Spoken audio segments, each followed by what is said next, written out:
Actually, pag nakabisado nyo yung himnal na yan, very doctrinal na tao kayo. Kasi yung mga songs natin, pinilihan ng mga sinauna nating mga mentors para may sulat yung pananampalataya sa kanta na kahit wala kang dalang Biblia, magre-ring sa'yo. Nakita niyo ba yun? Mas madaling tandaan ng kanta kaysa magbasa ka. Diba sa jeep, hindi mo naman inaano yung kanta, diba? Pagka bigla may tumutuga, ganun-ganun. Tapos nakakasabay ka doon sa lyrics, although hindi mo pinag-aralan yun. Kasi mas madaling madaling maano ng brain yung sound. Kaya ang sabi nila, music is the language of the soul. So, balik tayo.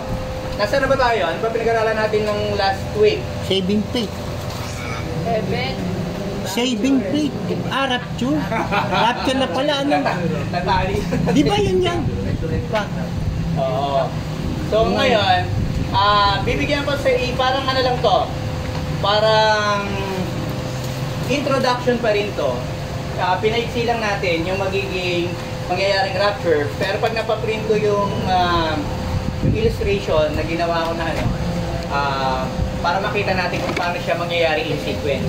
Kasi maraming sa lumalabas ngayon tungkol sa rapture. Meron kasi iba-ibang klaseng paniniwala sa rapture. Meron kasi premillennialist o yung pre-tribulation, merong mid-tribulation, at merong post-tribulation. Ano pagkakaiba ng tatlo? Merong naniniwala na ang rapture mangyayari bago yung 7 years na paghihirap.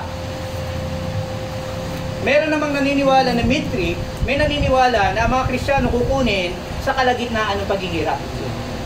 Diba? So 7 years. Meron namang naniniwala na ang rapture mangyayari at the end of the tribulation. So ibig sabihin, lahat ng Kristiyano, papasok sila sa matotorture sila, papatayin sila, pahihirapan sila. Pero tayo naniniwala na tayo ay nando sa church age, which is the age of grace. Na ang salvation, ibinigay sa atin dito sa panahon na malaya pa tayo, at hindi dito sa panahon ng persecution. At naniniwala tayo that because we are saved, hindi pa babayaan ng Panginoon na yung galit niya, kasi yung tribulation is the wrath of God. Galit ng Diyos yun eh. Kaya hindi pa babayaan ng Diyos na yung kanyang mga anak ay pumasok doon sa galit, sa 7 years. So that's where we stand. Kasi, merong ano yan eh. Meron niyang, kumbaga parang gera yan. Merong dalawang sequence. So pag-aaralan natin yan pag mayroong illustration para makita natin. Kasi mayroong mga naniniwala na yung rapture mangyayari at the end na talaga. Kung baga isang ano lang yung rapture, isang ganun lang. Pagdating ni Kristo, kunin na lahat, tapos. Pero tayo naniniwala na may sequence. Kasi, na-imap. Oo. Kasi na-imap yan sa Biblia, sa Bible. So ngayon, pag-aaralan muna natin. Pag sinabing rapture, ano ba ibig sabihin ng rapture? Yung iba dyan, titirahin kayo yan, lalo na yung mga MCGI o yung mga Iglesia ni Cristo o mga ano, kasi naniniwala sila pag rapture kasama yung building nila, aakyat, sabay-sabay sila. Kaya kung ikaw, Iglesia ka ni Cristo at nagka-traffic ka sa labas, kailangan nasa loob ka. Hindi ka makakasama pala. Hindi ka makakasama. Kasi naniniwala sila na yung sinasabing church sa Bible na ira-rapture ay yung building. Oo. Di ba patulis ng gano'n? Delikado pa nga yun, baka mamaya umaakit ng gano'n, tapos pababa yung mga engine, natusok lahat. Ito malalaban doon sa laban. Iba yun sa ano eh. Ngayon ito, hindi naman sa inaano natin sila, pero tinitingnan lang natin ang logic. MCGI, kagabi, may nakita ako doon na may nagtanong tungkol din sa church. Naniniwala, actually hindi malayo ang paninindigan ng MCGI, yung nagkatindahan sa Iglesia ni Cristo. Ang galit lang ng MCGI kay Manalo. Kaya ayaw nilang ano. Pero still, naniniwala sila, hindi sila naniniwala sa personal salvation. Sabi nga ni Sabihan, ano ibig sabihin personal salvation? Kaya pumunta si Cristo dito, ito yung verse, ililigtas ang church. Yes, I do believe na ililigtas ang Panginoon ng church.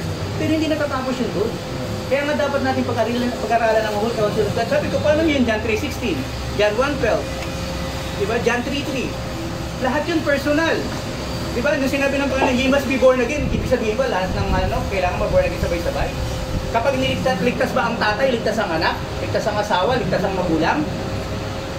Oh, may sinabi sa Bible na kapag ang head ng tahanan ay naligtas, maliligtas sa kanyang pamilya. Why? Because he is the head. At susundin siya ng kanyang mga ano. Diba? Alam niyo yung hero ng mga bata? Ang tatay. Kaya kapag ang tatay naging mananampalataya, it follows na yung mga anak magiging mananampalataya. Oo. Diba? Nasa covenant of grace. So ano ibig sabihin? Nung sinabi ng Panginoon sa John 3:16, for God so loved the world that He gave His only begotten Son, that whosoever. Pag sinabing whosoever, hindi sinabi ng all. Pag sinabing whosoever, that's personal. Diba? Kapag sa isang tahanan, ang tatay tumanggap, ang nanay tumanggap, ang anak hindi, sino maliligtas? Ang nanay at ang tatay. Eh, ang tumanggap ang anak, hindi tumanggap ang tatay, hindi tumanggap ang nanay, sino maliligtas? Diba? Bakit? Kasi kung yung mga hindi tatanggap sa Panginoong Kristo still dadalhin sa langit, there will be an imperfect heaven. Bakit? Kasi may mga taong hindi tumanggap pero nakapasok sa langit. O, diba? So ngayon, ito. What is rapture? Naniniwala kasi marami naniniwala na kapag rapture daw, ang maliligtas ay yung mga church. Pero on the contrary, sabi kasi, tingnan niyo sa tingnan natin, 1 Thessalonians 4. Medyo dito mababaw tayo dito. 1 Thessalonians chapter 4, verse 15 to 17. Sino nakakita? For this we say unto you by the word of the Lord, that we which are alive and remain unto the coming of the Lord shall not prevent them which are asleep. For the Lord himself shall descend from heaven with a shout, with the voice of the archangel, and with the trump of God, and the dead in Christ shall rise first.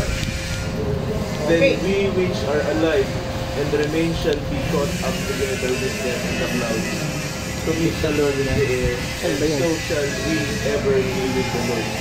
Okay, sabi doon, to meet Him in the air. Maraming tao kasi, pag sinabing rapture, natatakot. Kasi ang nasa isip ng tao, masyado tayong educated na pagka-rapture, end of the world. Kaguluhan, gera, patayan, persecution. Yun ang lagi natin nasa isip. Pero supposed to be, the word rapture is supposed to be glorious. Although hindi siya makikita sa Bible, yung word per word na rapture, pero hey, binigyan ka ng Panginoon ng mind. Use it. Hindi po mo nagbago yung salita, yung konsepto na wala. Diba? Yung konsepto nandun, so ginawa nila para ma-generalize, magkaroon ng identity, ginawa nila yung word, yung Greek word na rapture. It came from the Greek word. Diba? Na ibig sabihin, in English, caught up, agawin. Ililipat. It is a transfer. It is a word means to transfer. Kaya lang, walang mas accurate word na gagamitin doon sa ganung salita, kaya ginawa, in-invent nila yung word na rapture. So, ano ibig sabihin? Kung tayo ay mga Kristiyano, wala tayong dapat katakutan pag dumating ang rapture. Why? One, ang darating ay ang yung Panginoon, ang yung tagapagligtas. Bakit ka matatakot? Pangalawa, bakit kailangan mo matakot kung aalisin ka ng Panginoon dito sa mundo ng paghihirap?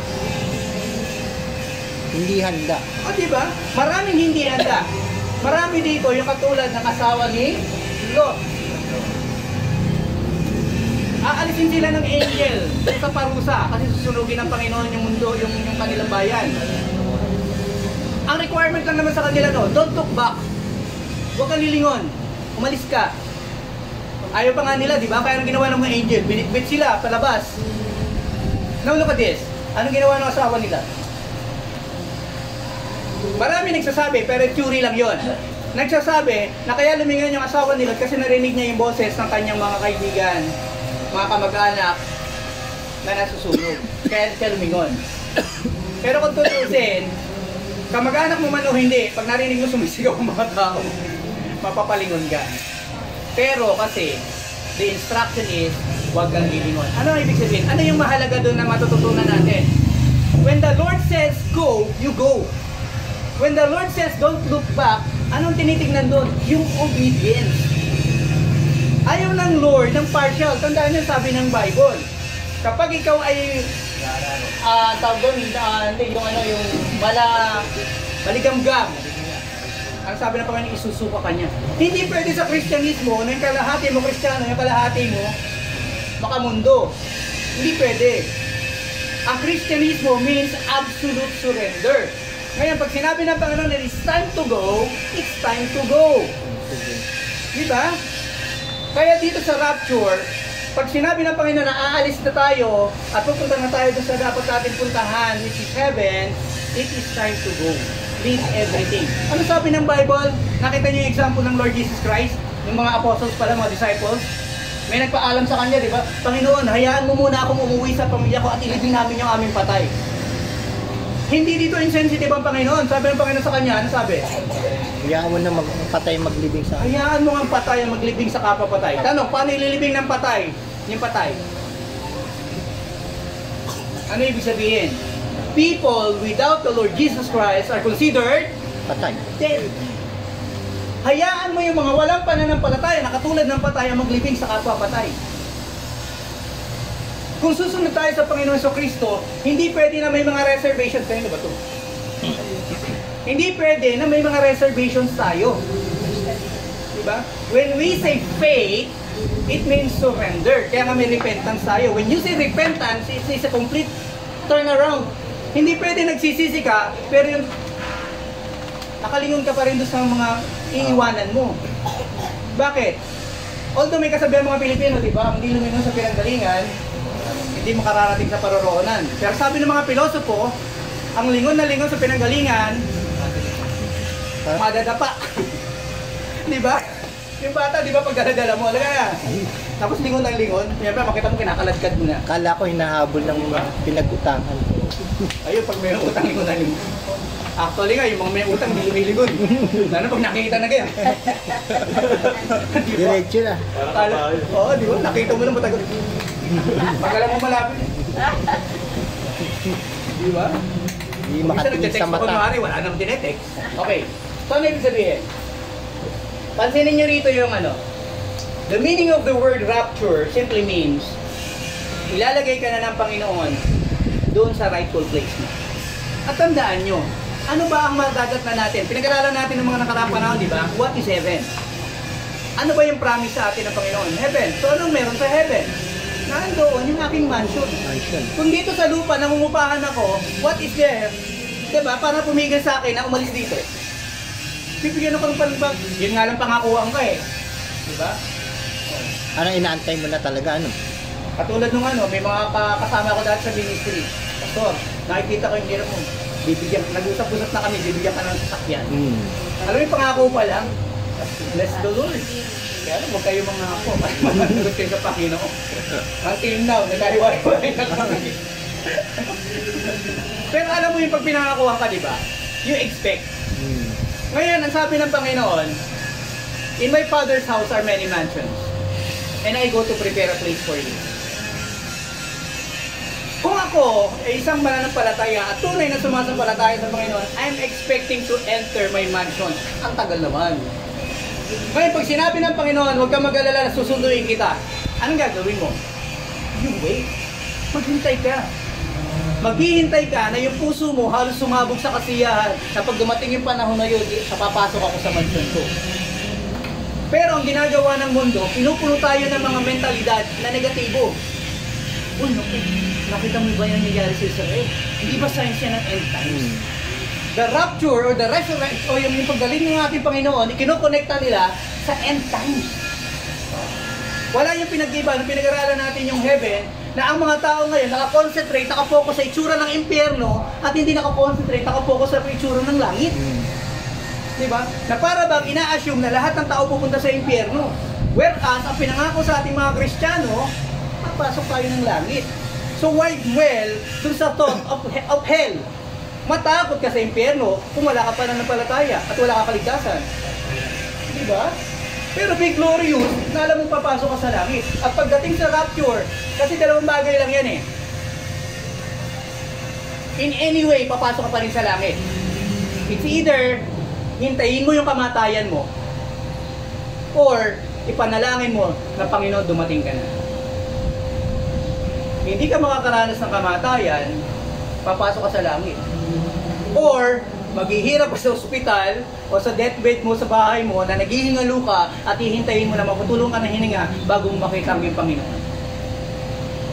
Either way, you will enter heaven. Kaya tayo, hindi tayo dapat, ako pag alam niyo pag napabalitaan ko, yung Palestine at saka yung Israel nagigera na, o yung Arab nakikisali na. TUS. Sabi ko, signs to. Yung mga may Middle East, nagkakaisa na sila against Israel. Uy, signs to.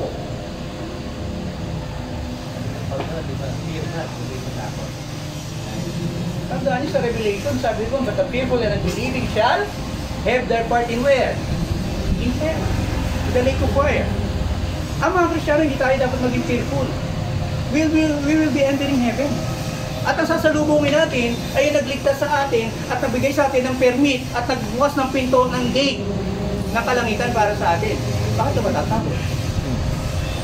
Diba? Ako, in-expect ko nga Lord, dumating ka na.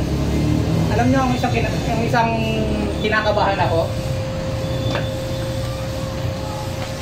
Yung pala, isa ka doon sa tribulation saint. Diba? May mga palabas ngayon na-rapture lahat ng membro. Naiwan. Yung pastor na iwan. Naiwan. Diba? Tapos yung anak ng isang membro na hindi pa safe, na winiwitasan ng nanay niya, dumating doon sa chapel, tinanong yung pastor. Sabi niya, pastor, nasaan yung nanay ko ganyan-ganyan? Sabi ng pastor, na-rapture na. Ang tanong ng anak, ba't nandito ka, pastor? Tapos doon sa kwento, tumakbo, meron palang unconfessed sin yung pastor. At meron siyang sa buhay niya, na pinamumuhay niya, although nasa ministry na siya, ay nasa kasalanan ng kabila niya pa. Maari, marami pa siya ililigtas kaya naiwan siya. Pwede rin, positive, no? Positive, pwede ganun. Diba? Positive, Oo, parang katulad yung nangyari ng foundation ng mga church. Alam niyo ba kung bakit ang mga Koreano very devoted sila sa Christianity? Kasi meron doon pastor na missionary, although American yun, mai-relate lang natin. Tinutugis siya, North Korea, tinutugis siya ng mga tao ng gobyerno kasi bawal magturo ng religion. Maliban doon sa tinuturo ng state. Ngayon, hinahanap siya kasi papatayin siya. Naabutan sila na yung pastor nagbabaptize sa isang river. Ang sabi ng mga membro, pastor, tumakbo na kayo. Nandiyan na yung mga pulis. Sabi ng pastor, hindi pwede. Kung mamamatay ako, mamamatay na ako ngayon. Ang sabi ng mga membro, pastor, pag kami namatay, iilan na kaming membro ng church na namatay. Pero pag ikaw nabuhay, mapapalitan mo kami. Dahil mas maraming church ang itatayo sa pamagitan mo. Ang ginawa ng mga member, kasi matigas ang ulo ng pastor, binuhat nila yung pastor nila, tinago nila sa damuhan, tinakpan nila yung bibig. Pero nakita ng pastor kung paano pinagpapatay yung mga membro niya doon sa ilog. Kasi sabi ng pulis, na Korean police, pag hindi mo tinigil yan, pagbabautismo mo, papatayin namin kayo ngayon. Pero kung uuwi na kayo, papangawalan namin kayo. Ang ginawa ng mga membro, umabot ng Amazing Grace at itinuloy yung kanila pagbabaptize. Lahat sila na nandun sa ilog na matay. Tapos one time, nangangaral yung pastor doon sa ibang bayan, sa ibang lugar. Yung head ng police na pumatay doon sa mga membro niya, nawitnessan niya. Doon nag-start. Dumami ang at may mga police na na-convert na kahit nakikita nila mga Kristiyano, hindi na nila hinuhuli, they tend to look on the other way. Hanggang nung nag-prosper ang church. Marami na nga mga Koreano dito, di ba? Kaya mga Koreano, di ba? Naluloko sila ng mga lukulukong Pinoy. Di ba? Magpapakita na kunwari may church, pipicturean yung mga bata, yung mga nagpapadala ng support. Ganon yung tinatag ng church. Ngayon, kung kukunin natin yung konsepto niya, baka kaya ka papasok sa tribulation, baka kasi magiging ka doon, mag-preach ka pa.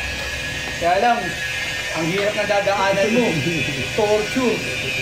Diba? Na tinuro ko sa yung mga torture na gagamitin sa mga Kristiyano. At saka, sa tribulation kasi, mayroong dalawang prophet na ipapadala na hindi nakaranas ng kamatayan. Ilang prophet sa Old Testament ang hindi nakaranas ng kamatayan? Actually, marami. Pero meron dalawa na ipapadala. Kasi ang unang-unang hindi nakaranas ng kamatayan, di ba? Si Enoch. Because he walked with God, hindi nakakamatayan niya. Si Elijah, diba? Nung ipinasa niya yung kayong balabal kay Elisha, ginagit siya ng karwaheng apoy, kinuha siya, hindi siya nakaranas sa kamatayan. Isa pang pinipresume, ina-assume nila na hindi nakaranas sa kamatayan, si Moses. Pero sabi sa Bible kasi, inilibing ng Panginoon si Moses. Pero wala nakakita ng katawan ni Moses hanggang sa panahon ngayon. So presumably, si Moses ay kinuha rin ng Panginoon. Di ba pinakit si Moses sa tuktok ng bundok? Kasi pinakita sa kanya yung promised land. 40 years na lang iniikutan, nandun lang pala, malapit lang. Di ba? Pero si Moses din hindi nakapasok. Why? Because of disobedience. Now, tayo mga Kristiyano, when we say rapture, hindi natin dapat katakutan, kundi dapat we expect with, ano bang tawag dito? With joy. Expect natin yung pagdating ng Panginoon na bilang may kagalakan sa damdamin. Bakit? Tandaan niyo, ang pagdating ng Panginoon is the end ng lahat ng paghihirap mo. Hindi takutan, kailangan parang nag-aantay ka ng tatay mo may dalang pasalubong na candy. Tatay ko galing Saudi, uwi na, di ba? Yan. Naghihintay ka sa pinto, kumisan hindi ka pa natutulog. Pag sinabi namin mo, bukas darating ang tatay mo. Pag darating na bukas ang tatay mo galing Saudi, walang matutulog. Bakit? Kasi dapat ikaw muna makasalubong sa tatay mo. Bakit? Kasi bitbit ang tatay mo masalubong. baka yung pinakamali pa mapunta sa'yo, kaya dapat ikaw ang una. Now, look at it. Ang sabi sa 1 Thessalonians 4:17, rapture means transfer. Ililipat tayo doon sa dapat natin. Now, number 2, sino yung mga participants o yung involved dito sa rapture? Kasi kung may rapture, kung mayroong pagkukuha o paglilipat na mangyayari, mayroong mga participants. Hindi pwedeng wala. Diba? Ano yung lilipat mo kung wala? Now, look at it. Dito din sa 1 Thessalonians chapter 14, verse 6, tingnan niyo yung verse 6. 16. Sabi dito, for the Lord Himself shall descend from heaven. Meaning to say, sa second coming, the first participant is none other than the Lord Jesus Christ. Kasi kung walang Lord Jesus Christ na darating, walang rapture. Rapture. So the first participant of the rapture is none other than the Lord Himself. Bakit? Pansinin niyo sa Acts, nung Panginoon ay aakyat na sa langit, nung aalis siya, ano sabi niya? Babalik ako. Aakyat lang ako sa aking Ama para ipaghanda ko kayo ng maliligaran. Pero sabi niya, babalik ako. Kung papaano ako umalis, babalik ako. Meaning to say, papaalis pa lang ang Panginoong Jesucristo, sinasabi na niya yung kanyang pagbabalik. And dapat yung mga expectant ay sino? Yung mga taong iniligtas niya. Yung mga saved, yung mga nagpupunta sa church. Yung mga nag-aaral ng salita ng Diyos. Yung ipinapamuhay ang kanilang natututunan at pinag-aaralan. Yung mga taong nananatili sa kanilang pagpapakabanal at sa righteousness ng Lord. Di ba? Why? Nung nangako ang Panginoon na babalik siya, may prerequisite kasi. May requirement kung sino yung kukunin niya. John 3:3, ye must be born again. John 1:12, ye must be sons and daughters of God. John 3:16, you must have faith. Yun yung mga prerequisites and requirements. Ngayon, matakot ka kung wala ka ni isa doon. Hindi ka sumasampalataya sa Panginoon. Hindi mo kinakalala si Kristo. Marami kasi tumatanggap kay Kristo bilang Panginoon, bilang tagapagligtas, pero hindi Panginoon. Maraming kumikilala kay Kristo tagapagligtas, pero hindi Diyos. Hindi pwedeng half. You must accept yung full persona ng ating Panginoong Kristo. Otherwise, nasabing gano'n yung hindi nananampalataya na siya ay anak ng Diyos, ano? Saan sila pupunta? Wala sa kanilang langit. So, kailangan kompleto yun. Nananampalataya ka na si Kristo ay tagapagligtas mo. Kaya nga sa Christ, yung Christ came from the word Messiah. Diba? From the word Messiah yun, Christ. He is the sacrifice for your sins. And He did it voluntarily. Diba? So, nung iniligtas ka ng Panginoong Jesucristo, voluntarily, He saves you. Kung hindi mo kinikilala yon, ano yung kaligtasan mo? Saan nakabase? Saan founded ang kaligtasan mo? Wala. Other than the Lord Jesus Christ, there is no salvation. The one element or participant is the Lord Jesus Christ. Number 2, Ano ang kasama ng Panginoon sa Panginoon pagbaba niya? The Archangel. Tingnan niyo dyan sa verse. O, sa 16. Yung isang mata. O, ano sabi dyan? With the voice of what? Archangel. Archangels. Tandaan niyo yung mga angels, like soldiers, mayroong mga rank. At itong mga archangels, ito yung mga angels of the throne. Ito yung inuutusan ng Panginoon na gumapi doon sa mga kalaban ng Panginoon. Even the fallen angels, itong mga archangels, ito yung mga frontliner. They fight. Ano ibig sabihin? Kung ang kasama ng Panginoon ay archangel, hindi messenger, hindi choir ng heaven, kundi soldiers of heaven, meaning to say, pagbaba ng ating Panginoon, they are prepared for what? Battle. So pagbaba ng ating Panginoon with all His glory, kasama niya yung mga archangel. So number 2 participants ng second coming is the archangel. Number 3, 4:16 pa rin. Sino yung kasunod ng participant? See? The dead in Christ shall rise first. Tandaan nyo to. Yung mga buhay ay hindi mauuna dun sa mga mananampalatayang namatay. Sila yung unang bubuhayin. Kaya nga tayo, hindi tayo naniniwala sa cremation. Kasi ang katawan ng tao ay kinikilala nating image of God. And one of these days, pagbabalik ng Panginoon, bumuuin ng Panginoon uli ang namatay na katawan na yan. Only, hindi yan yung normal o yung dati mong katawan. It is a glorified, holy body. Kung paano, ang sabi ng Bible, kung paano si Kristo umakyat sa langit ng panahon na nabuhay siya muli, ganun bubuhayin ang mga namatay. They shall rise first. Diba? So, ibig sabihin, huwag kang makipagunahan doon sa mga magulang mo, mga lolo mo, mga ninuno mo, na mga Kristiyanong namatay para sa pangalan ng ating Panginoon Kristo, namatay sa Kristyanismo, namatay sa kanilang pananampalataya, because they will be called first. Tandaan niyo, sabi dito, with the voice and shout of the archangel. Yung unang mga namatay, sila unang makakarinig.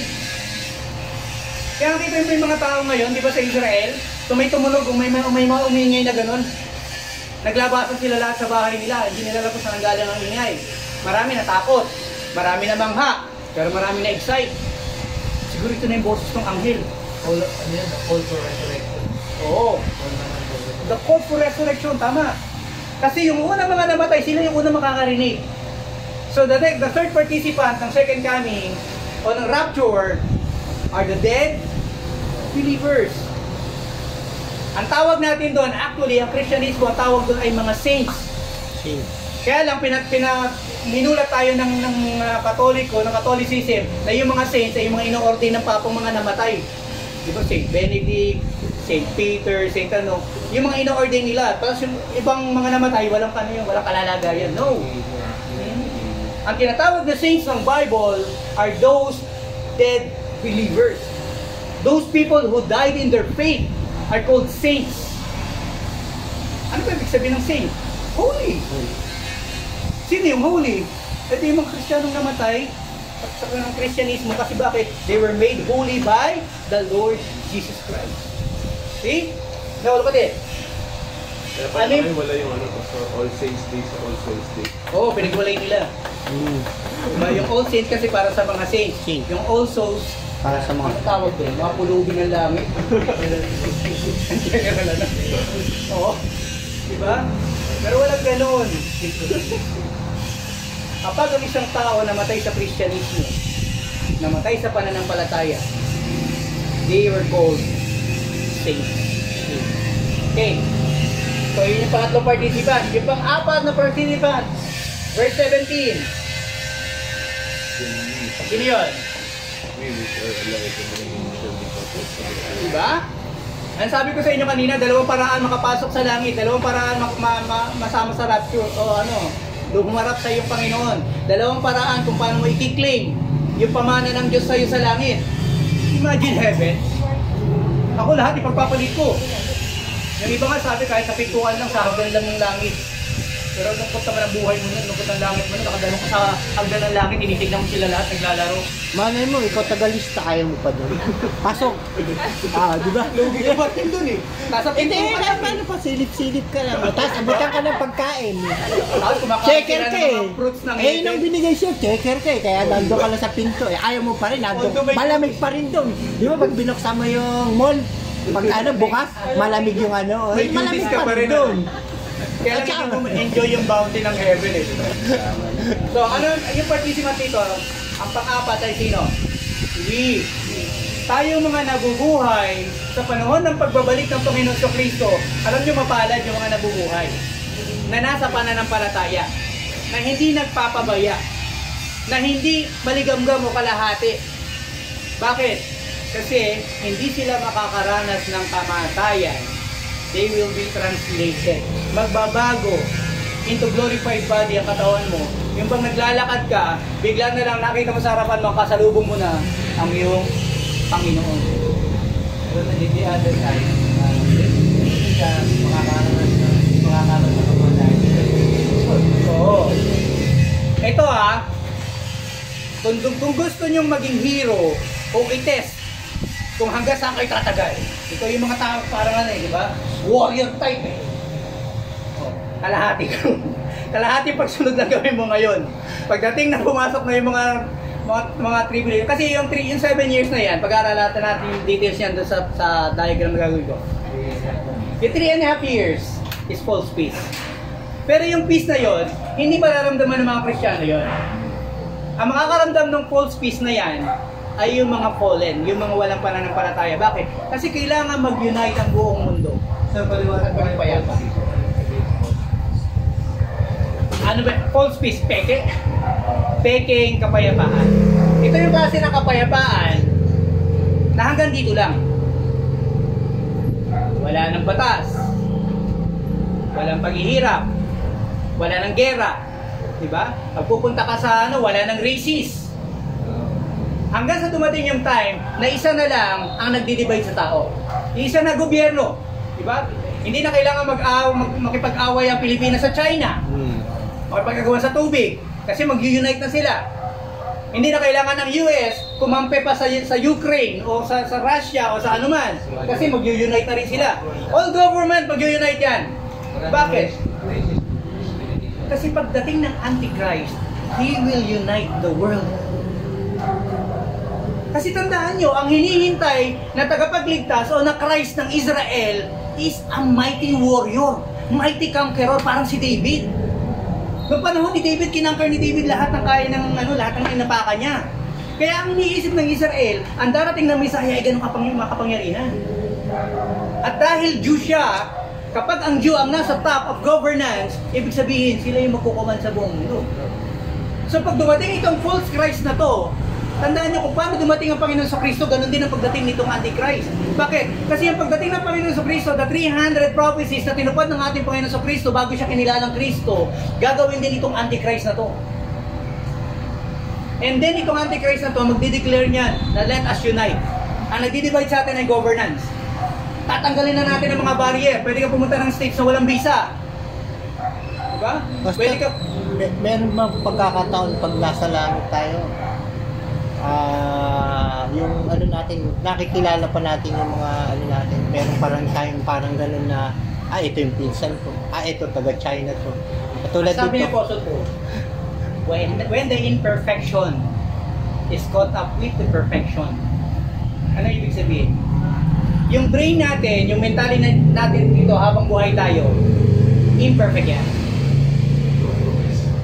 May nararamdaman. Pero ito, pagdating na yung perfection, pinerfect na ng Lord yung brain mo, you have a clear mind and know everything. You will have the knowledge and the wisdom. Tandaan nyo yung dalawang yung dalawang namatay ng sabay, isang mayaman at isang mahirap, si Lazarus, right? Nung pagdating nila sa heaven, 800 years na patay si Abraham. Pero pagpasok ng mayaman sa impyerno, pagtingin niya sa taas, nakita niya si Abraham. Ano sabi niya? Father Abraham. Bakit nandyan yung pulubi na yung mahirap na yan? Bakit ako nandito sa paghihirap? Na-recognize niya. 1. 2. Nung nasa hell siya, ano sabi niya? Baka pwede mong isend si Lazarus pababa sa mga kamag-anak ko, mga kapatid ko, nanay ko, mga kamag-anak ko, para sabihan sila na mayroong impyerno. Nasa impyerno ka na, naaalala mo pa yung mga mahal mo sa buhay. And that makes hell more agonizing. Alam niyo ba, mas mahirap yon? Mas madaling saluhin lahat ng hirap at pasakit pag sa katawan mo lang mangyayari. Pero pag naiisip mo na yung anak mo, nanay mo, mga mahal mo sa buhay, na nasa lupa, ay pupunta doon sa lugar na kapupuntahan mo at wala kang magagawa, mas nagpapahirap sa iyo yun. Di ba? Ang bilangguan, hindi mahirap makulong actually. Biro mo pa, libre kain, libre higaan, may gwardiya ka pa. Pero ang nagpapahirap sa loob ng kulungan ay yung mentalidad na hindi mo makasama yung mga mahal mo sa buhay. Hindi mo ma-enjoy kung anong meron sila. At ang iniisip mo na baka one day yung anak mo sumunod sa'yo. Yun ang nagpapahirap dun. Yung liberty na tinanggal sa'yo, yung kalayaan. Pagdating sa hell, huwag mo sabihin sa akin na may free will ka pa. Impyerno ka. Ano ibig sabihin? At saka yung mentalidad natin, yung iniisip natin, na pagdating sa hell, ang hari, ang prince doon ay si Satan. Tandaan nyo, pagdating sa impyerno, yung mga fallen angels, kakosa yun. Lahat kayo bilanggo. Mas malaki lang yung galitin ng Diablo. Pero still, pagdating sa impyerno, lahat kayo bilanggo ng impyerno. At lahat kayo dadanas. Walang special treatment doon. Diba? Sino gustong maghari doon sa lugar na habang naghahari ka, nasusunog ka naman. Diba?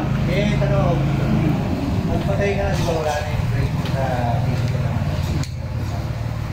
Anong nakakakita doon sa...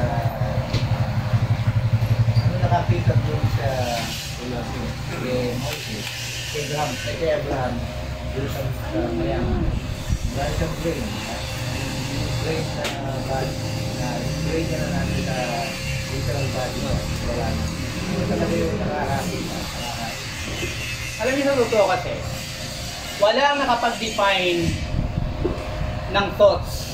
Kahit si Oxford, kahit si Merriam, di ba? Oxford Dictionary, Merriam Dictionary, Almanac, ano. Lahat sila, pag sinabi mong spirit, ang definition lang nila, makikita nila napaka-exact, consciousness. Human consciousness. So meaning to say, ang nagbibigay sa atin ng thought is not only the physical brain. It is the spirit and the soul within us. Tandaan nyo, nung ang tao nilikha ng Panginoon, putik.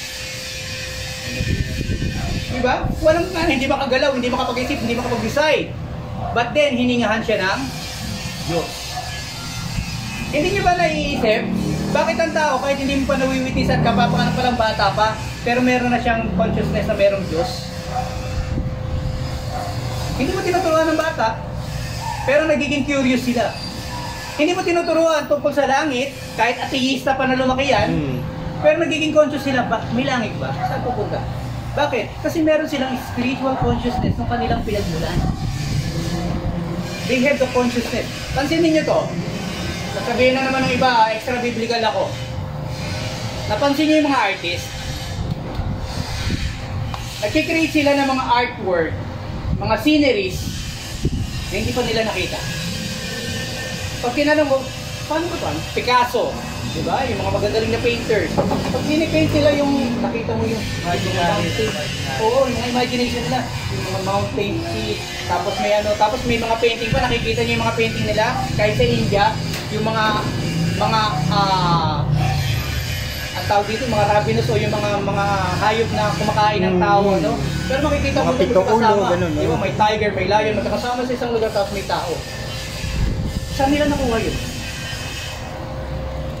Because the genes of men, although wala sa Bible ito, pero I do believe that the genes of men carries with it all the information mula nung sa kanyang pinagmulan. At nakikita natin yung mga fragments nung heaven, nung garden, doon sa ating mga genes, sa ating mga kaisipan. Ipinapakita ng Panginoon. Kaya nga nung sinabihan ako ng mga Bible student mga preachers na rin. Do you know that people will know heaven even without the Bible? Tandaan nyo, bago na isulat ang Biblia, hundreds of years na merong nakakakilala sa Diyos. So, ano ibig sabihin? It is imprinted in our being. Ang pangalan ng Diyos, ano ang pangalan ng Diyos? Sa Old Testament? Ama. Ama. Sa Hebrew. Sa Hebrew. Yahweh. Yahweh. Napansin niyo ba na pag pinanggit niyo yung Yahweh, hindi gumagalaw nila? Alam niyo ba na ang bata pag pinanganak, yun ang una niya sinisigaw? Listen.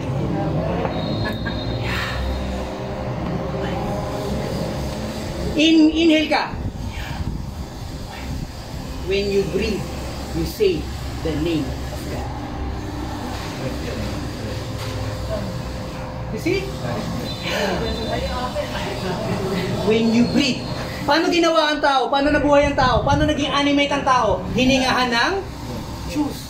Kaya ang pangalan ng Diyos nasa hininga ng tao. Matagal nang nawala kung paano tamang basahin ang pangalan ng Diyos, pero embedded sa tao. Centuries ago, matagal nang walang gumagamit sa pangalan ng Diyos kasi natatakot sila na pag nabanggit nila sa walang kabuluhan, mapaparusahan sila. Israel, right? Pero hindi tinanggal ng Panginoon sa bibig ng tao. Nabigkasin ang kanyang pangalan every time you breathe. Sa tuwing hihinga ka, tumatawag ka sa Diyos. Tinatawag mo ang pangalan ng Diyos. Ang bata sa unang paggising niya, sa unang pag-iyak niya, sa unang paghinga niya, tinatawag niya ang pangalan ng kanyang Panginoon. See? Kaya ang tao, kahit anong gawin mo, hindi mawawala sa kanya ang bahagi ng Diyos. Kaya nga pagdating nila sa impyerno, sabi ko sa inyo, magpupuri pa rin sila sa Panginoon dahil naging tama ang pag-uhusga sa kanila ng Panginoon at wala silang malikakatuliran. Dahil walang taong hindi talaga nakakilala. Ayaw lang kumilala, sabi ng Roman. Hindi kikilalanin ng Diyos. Ayaw nila. Kasi yun yung fruit ng rebellion sa kanilang heart. Sin. Tandaan niyo yung salitang sin, lagi natin ginagamit yung sin, pero when you define sin, ano ba talaga ibig sabihin ng sin? It is going against the will of your God. Sin. Diba? Ang ibig sabihin ng nun is going against the will of your God. That's sin. And since man has fallen into sin, ang hinahanap ng tao is to rebel against God. Man is acting on his fallen nature. Kaya nga ang tao hindi kailangan tulungan na mapunta sa impyerno.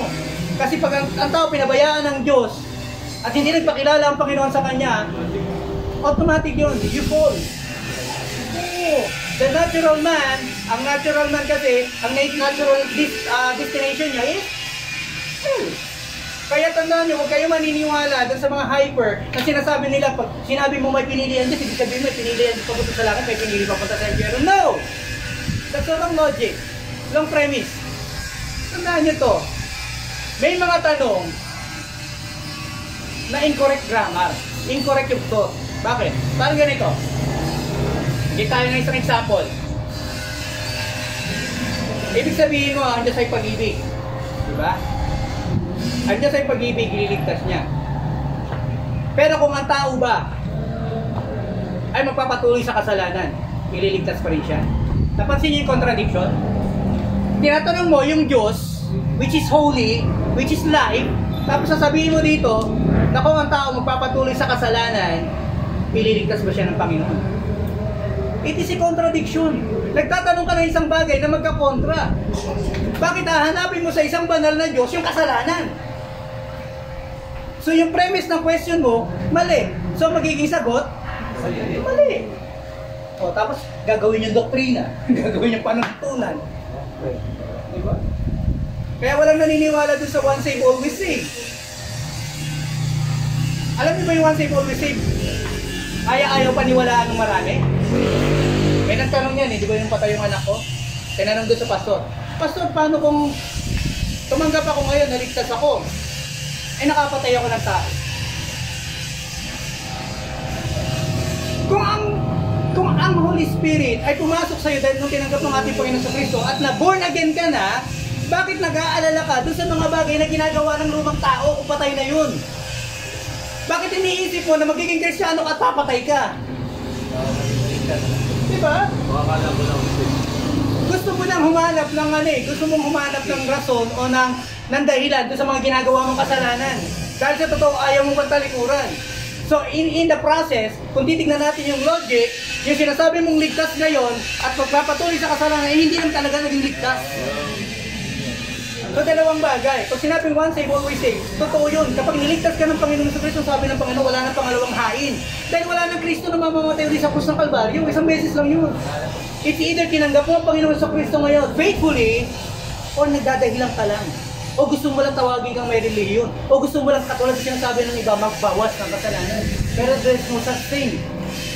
Ano sabi ng Bible? Sa Ten Commandments, when you violated one, you violated everything. Kaya surrender all na. Walang matitira, surrender all. Kung ako mamamatay tao sa araw, naligtas ako, hindi ako papatay. Oo. Pero yung born na din ako, saka ako papatay, dati sa kabuhay, Akala mo lang na-born again ko. Oo. Mali yung premise ng tanong, so mali yung premise ng thought. Diba? Huwag tayo masanay ng ganun. Masanay tayo na kapag may nagtanong, tingnan nyo kayo, i-analyze yung agad ang statement. Double negative ba to o positive negative? O positive ang tanong. Hindi pwede sa grammar yung ganun. Hindi pwede sa mga tanungan yung ganun. Diba? Para ba tinanong mo, kapag kinain ko to, gutom pa rin ba ako? Kumain ka na nga eh. Anong tanong mo sa akin? Anong gusto mo? Gusto mo magbaon?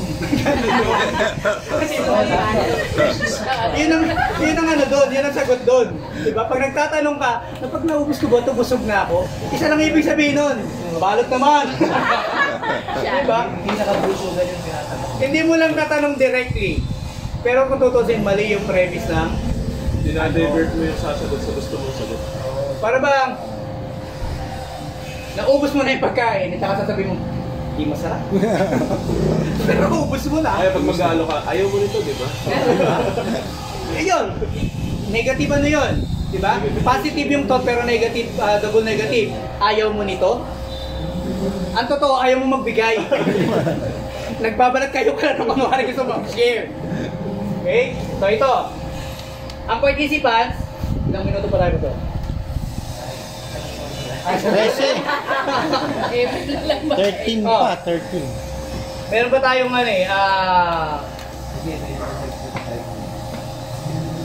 meron pa tayong dalawa eh, yung purpose at saka yung challenge. Now, sa participants, number 1, establish natin that the Lord Himself, sa 1 Thessalonians 4:16, that the Lord Himself will be coming. Second, the archangel will be with the Lord. Diba? Sa isang book